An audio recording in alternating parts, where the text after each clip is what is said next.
is a police officer, and he is on his way right now. I ain't scared of no popo. Call the popo. Call the popo. Hello everyone, I hope everyone had a great Halloween weekend.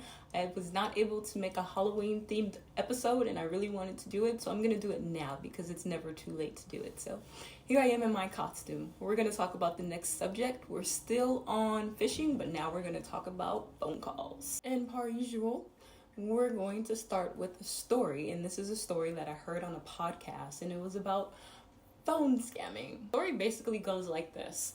The lady gets a phone call and it's from someone who is a cop, and the cop is like, well, I'm sorry to tell you this, but you're facing legal fees and you're about to go to jail if you don't immediately send me $6,000 like right now. The lady's like, oh my gosh, like nobody wants to face jail time and nobody wants legal fees, and I guess in the past she's had a situation happen like this before, so it makes it even more urgent.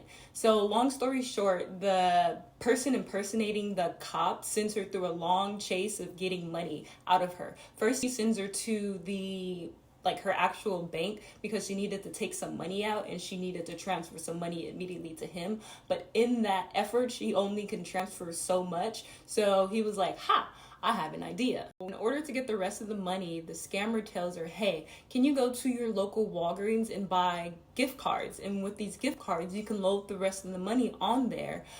So she goes to her Walgreens and she does this. And when paying for it, the cashier hands her a note that says, are you falling for a scam? Because this is a scam that they usually do. She's still on the phone, and when after buying all of this stuff and she's outside on the phone, she's like, the cashier just handed me a note saying that this is a scam. Is this a scam? Can you prove to me that this is not a scam so we can move forward with it?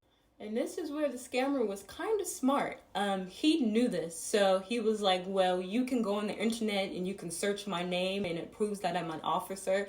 And when you go to the website that proves that I'm an officer, it's going to have a landline phone number on there. And you can call back that landline phone number and I will answer. So she did this. It made it look like it was really official and everything. So she continued on with the whole hunt on giving him the rest of the money. He was able to get all $6,000, $3,000 being from her transferring the money straight to him, and then the other $3,000 being put onto gift cards.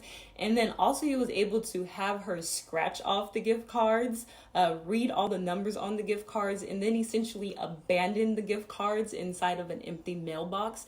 And once she completed this and she finally found out that it was a scam, it was already too late because everything had been disconnected. A couple lessons we can learn from the stories. The first one, it was not her fault. The scammer did his research and played into everything. He knew that she already had some type of legal fees and possibly could have been facing jail time anyway. Knowing all this information, this created a sense of urgency for her to do something right now. As I stated earlier, he said, if you give me these $6,000, then we can stop you from going to jail and facing the legal fees. So this made it more detrimental in her mind. On top of this, he even went so far to impersonate an actual real cop, drafted up a whole website, and had a link to a phone number just in case. Like, what happened? She was like, prove to me that this isn't a scam, and had her call that actual number, and it was him again.